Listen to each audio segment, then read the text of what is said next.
가족 신청, 요즘은 주민센터에 직접 가지 않아도 복지로에서 온라인으로 신청할 수 있습니다. 그래서 신청 자체는 사실 어렵지 않습니다.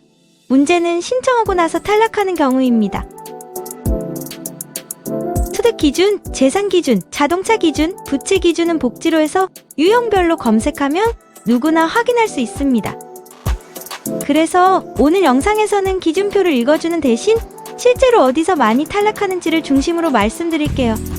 이 영상은 한부모 가족 신청 방법을 설명하는 영상이 아닙니다. 이미 신청을 고민 중이거나 신청했는데 나는 왜 안 되지? 이렇게 느낀 분들께 도움이 되는 영상입니다. 한부모 가족 신청을 하면 심사는 크게 4가지를 봅니다. 소득, 재산, 자동차, 부채. 이 4가지 중 하나라도 기준에서 분리하면 탈락할 수 있습니다.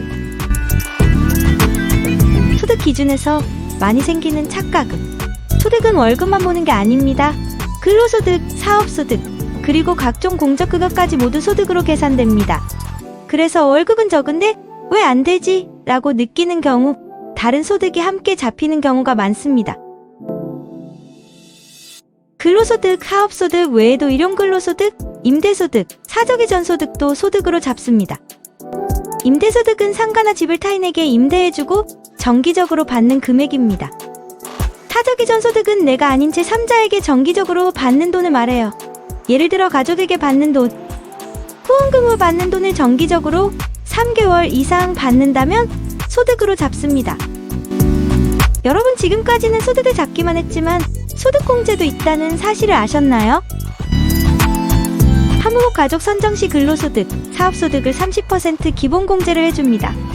즉 내가 받은 소득에서 30% 기본공제를 해주고 남은 소득에서 추가공제를 또 해줍니다. 다만 추가공제는 다 해주지 않고 대상자가 정해져 있습니다. 아래 별첨을 참고해주세요. 소득 다음으로 탈락이 많이 나는 게 재산입니다. 예금, 적금, 보험, 그리고 전세로 살고 있으면 전세보증금까지 재산으로 포함됩니다. 특히 전세에 살고 있는 경우 전세금도 재산에 포함되기 때문에 이 부분 때문에 불리해지는 사례가 많습니다. 내 통장에 들어있는 돈이 내 돈이 아니라고 할지라도 예를 들어 모임회비, 갯돈, 종중돈, 가족 모임도 잠시 맡겨진 돈일지라도 통장에 들어오면 명의자 돈으로 인정됩니다.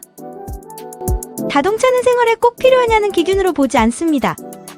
그래서 아이 등하교나 생계 때문에 차가 꼭 필요해도 기준에서는 그렇게 판단하지 않는 경우가 있습니다. 자동차 기준은 좀 복잡합니다. 크게는 3가지 기준이 있습니다.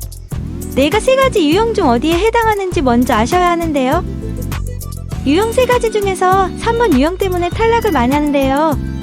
1번 유형과 2번 유형을 제외한 3번 유형은 자동차 재산가액을 소득으로 100% 환산하는 자동차 기준입니다. 이게 무슨 말이야 하실 텐데요. 1번에서 세부 2가지 항목과 2번에서 세부 10가지 항목에 해당되지 않을 경우 3번에 해당됩니다. 어렵죠?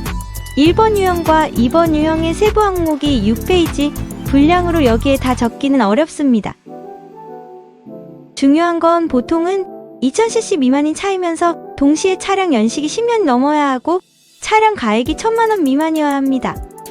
여기에 해당되지 않으면 반대로 1번 유형 아니면 2번 유형에 해당되어야겠죠. 사양 기준 때문에 많이 탈락하시기도 하지만 세부 유형이 많아 잘 따져보고 확인해야 합니다.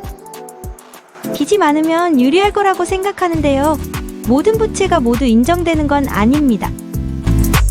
금융기관 부채는 인정되지만 그러면서도 사적 채무나 기준에 맞지 않는 부채는 반영되지 않는 경우도 많습니다. 한부모 가족 신청은 누구나 할 수 있습니다. 하지만 소득, 재산, 자동차, 부채 이 4가지를 어떻게 판단하느냐에 따라 결과가 완전히 달라집니다. 그래서 나 한부모인데 왜 안 되지? 가 아니라 이 기준에서 걸렸구나 라고 이해하시는 게 맞습니다. 여기까지 알아보았는데요. 신청을 해야 하는 건지 말아야 하는 건지 너무 고민하지 마세요. 신청해서 되면 좋은 거지만 탈락하셨다면 왜 탈락했는지 잘 확인하고 다음 기회에 또 신청할 수 있습니다. 복자살롱 여러분 마무리할게요. 내가 직장을 다녀도 사업을 해도 소득공제를 받을 수 있으니 안 될 거라 미리 단정하지 마시고 잘 확인해보세요. 자동차는 세 가지 유형 중 내가 어느 유형에 해당되는지, 또 유형 안에서 세부사항 중 어디에 해당되는지 잘 확인하셔야 해요. 내 돈이 아닌 경우 내 통장에 넣어놓으면 불이익이 있을 수 있다는 점 꼭 기억하세요. 여기까지 알아보았는데요. 다음 영상에서는 한부모 가족으로 인정됐을 때 실제로 받을 수 있는 혜택들을 정리해서 말씀드릴 예정입니다. 신청을 고민 중이라면 소득, 재산, 부채, 자동차 기준을 잘 확인하시고 그 다음 한부모 가족 혜택 영상을 보시면 훨씬 도움이 되실 겁니다.